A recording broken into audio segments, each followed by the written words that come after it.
All right, so listen to this. You guys sent us on a case. This time we're doing a deep dive into the Fiddler Strad, Okay. a noir detective novel, part of the Axel Files series by Jerry Bader. What fascinates me about this case is the intersection of passion and deception.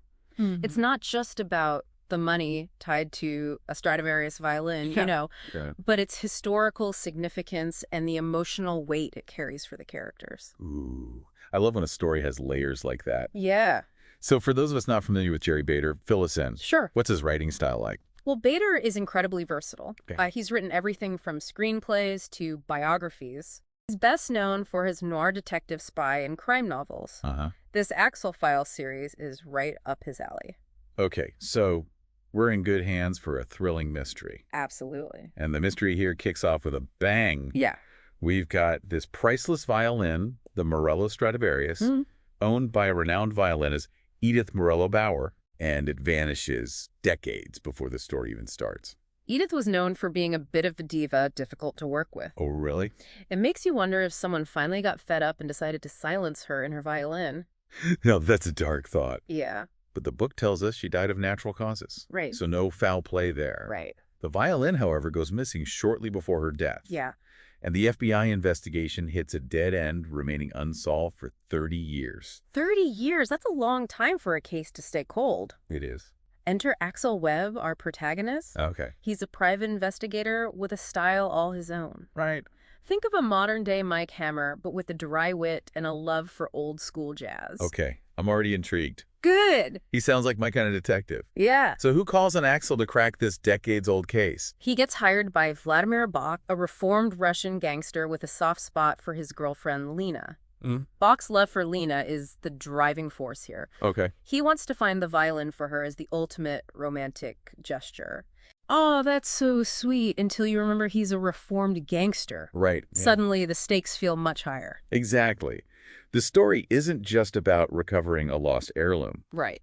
Bader weaves in this undercurrent of danger, with the Russian mob adding another layer of complexity to the case. Okay, let's talk suspects. Sure. We've got a whole cast of characters connected to Edith Morello, Yes. each with their own possible motive. Right. So we start with Piper and Harper Kravitz, Edith's cousins. Okay. They cared for her towards the end of her life and believed they deserved the violin as a reward for their loyalty. Right. Interestingly, they passed multiple lie detector tests, but something about them still feels suspicious. It's always the ones you least suspect, right? You got it. Who else is on Axel's radar? Well, there's Dodek Barecki, the adopted son of a wealthy Republican donor and Edith's neighbor. Okay. He's quite manipulative, enjoys stirring the pot, Uh-huh. and quickly points fingers at the unseen servants. Ooh, unseen servants, classic noir trope right there. Exactly. They're always lurking in the background, adding to the mystery. Who else? Then we have Dutton Rose, Senior Edith's longtime accountant. Okay. He reveals that Edith surprisingly left everything to charity, Wow. highlighting her somewhat spiteful personality. Talk about a twist. Yeah. So it wasn't about the money after all? Well, that's what we're led to believe. Okay. Then we meet Emerson Sandberg, the violin repairman, Right. who also used to deal in instruments. Right. He knew Edith well and provides insight into her character and the violin's true value, Okay. which is in the millions. Wow. He even tried to buy the violin from her, but she kept raising the price. So she was playing hardball even with a valuable instrument like that. Absolutely. And finally, there's Allegra Ackerman, a successful violinist and Edith's former protege. Okay. Now, this is where it gets interesting. Right. Is Allegra motivated by jealousy? Did she want the violin for herself, or was it something deeper, like a desire to possess a piece of musical history? Okay, the plot is definitely thickening. It is. I'm already hooked. Good. But I hear there's some major twists and turns that had you on the edge of your seat. Oh, there are. Tell me more. Oh, there are some great ones. Okay. Do you remember Donovan Doyle, Mm-hmm. the retired FBI agent who worked the original case? Right. Well, he ends up in the hospital with a heart attack. Wait, what? Yeah. Was it just stress from the case, or was there something more sinister going on? That's precisely what Axel's trying to figure out. Oh, right. This incident brings in the threat of the Russian mob, and things get a lot more dangerous from here on out. I can only imagine. Yeah. And speaking of danger, I hear that Lena Bach isn't content to wait on the sidelines. Right. She throws herself right into the investigation. You're right. Okay. She ends up in a tense confrontation with Axel, highlighting the real-world consequences of his actions. Right. It's a reminder that this isn't a game. Yeah. People could get hurt. Ooh, that noir element is coming through strong. Oh, It is. It's one thing to solve a puzzle, yeah. but quite another when the stakes are this high. Right. What other twists are in store for us? Well, there's the mystery of the missing caregiver. Okay. No one seems to remember her name or much about her. She cared for Edith in her final days. Right. But was she more involved than anyone realized? Okay. Could she be the missing piece of this puzzle? Now that's a tantalizing question. It is. We'll have to dive into that in a bit, but first. All right, so we left off on this mysterious missing caregiver. What can you tell us about her? Well, it turns out her name is Lyra Hirsch. Okay. And she was much more than just hired help. She had a deep personal connection with Edith Morello.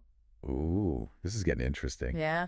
And it gets even more intriguing when Axel discovers that Lyra's cousin, a violinist known as the Subway Paganini, Right. had a violin go missing around the same time as the Stradivarius. That's right. So now we have 2 missing violins. And remember how Lyra specifically requested for her cousin's violin to be buried with him? Yeah. Well, here's the catch. He didn't actually have a violin when he died. Hold on. Okay. My aha moment alarm is going off. Yeah, Are you thinking what I'm thinking? I think so. That she stole the Strad to bury it with her cousin. It seems like all these seemingly random details are starting to add up. Okay. Axel, with his sharp eye for detail, begins piecing together the puzzle.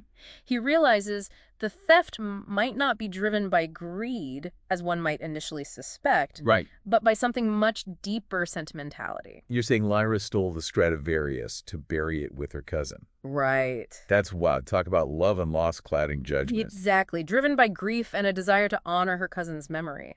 Lyra replaced his missing violin with a much more valuable one, the Stradivarius. Wow. It's a fascinating turn of events because it flips the whole motive on its head. Right. We're so used to these types of stories being about the money, but this one is about the emotional weight these objects carry.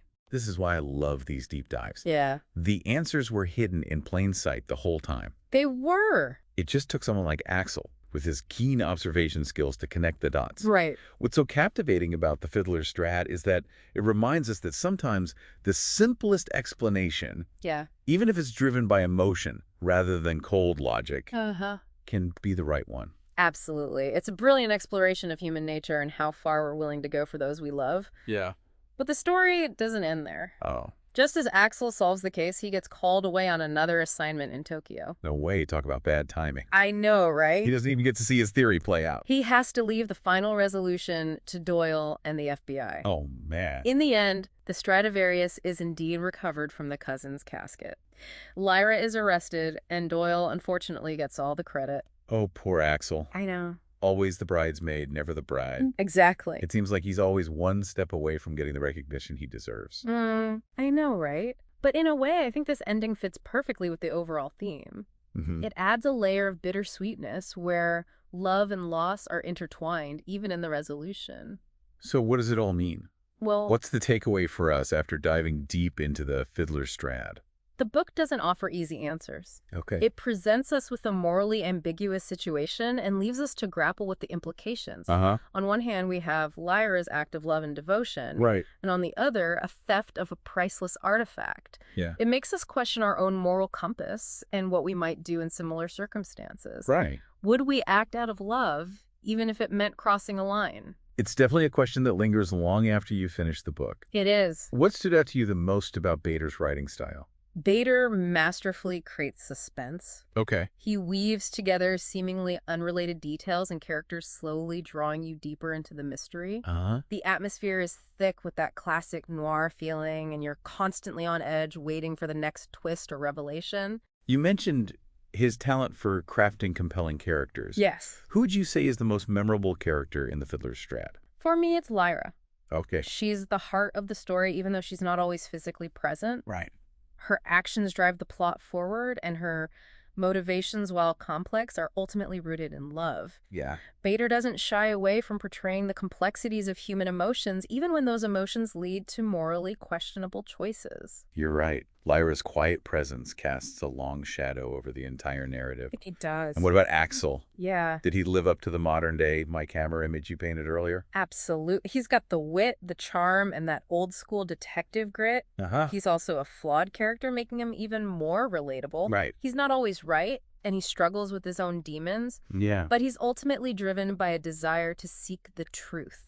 I love that he's not just a one-dimensional hero. Mm-hmm. He feels real, someone you could actually imagine running into in a smoky jazz club. Exactly. Bader does an excellent job of grounding these characters in reality, even within the heightened world of noir fiction. Well, after this deep dive, I'm convinced The Fiddler's Strad is a must-read for anyone who enjoys a good mystery with compelling characters. Yeah. And an ending that will stay with you long after you turn the final page. I couldn't agree more. Bader's sharp writing and evocative prose pull you into Axel's world and keep you guessing until the very end. It's a thrilling ride through the world of art theft, love loss, and the enduring power of music. And with that, another deep dive comes to a close. It does. The Fiddler's Strad met a cast of unforgettable characters and untangled a mystery that spanned decades. Yes. What are your final thoughts for our listener before we sign off? Yeah, it really highlights how objects can hold such deep emotional significance, sometimes even more than their monetary value. Right. This Stradivarius becomes the center of a very personal drama, Yeah. a symbol of both beauty and loss. It's a powerful reminder that sometimes what seems like a simple theft can actually have a much more complex and human story behind it. Exactly, and that complexity is what makes The Fiddler's Strad such a compelling read. Right. Bader doesn't shy away from moral ambiguity, Yeah. forcing us to confront difficult questions about love loss and the choices we make in the face of grief. It's a book that invites you to think, Yeah. to put yourself in the character's shoes, Absolutely. and consider what you might have done in their situation. Mm-hmm. Would you have made the same choices? That's the beauty of a well-written story like this. Right. It sparks those internal debates, those what-ifs that linger long after you've closed the book. Well said. So to wrap things up, Yeah. would you recommend The Fiddler's Strad to our listener? Without a doubt, if you enjoy a good mystery with a touch of noir, a dash of romance, and characters that feel real and flawed, Yeah. then The Fiddler's Strad is definitely for you. It's a story that will keep you guessing until the very end and leave you pondering its themes long after you've finished reading. And on that note, another deep dive comes to a close. It does. We've walked the shadowy streets of The Fiddler's Strad, met a cast of unforgettable characters, Yeah. and untangled a mystery driven by love loss and the enduring power of music. Until next time, keep those pages turning, and we'll see you on our next deep dive.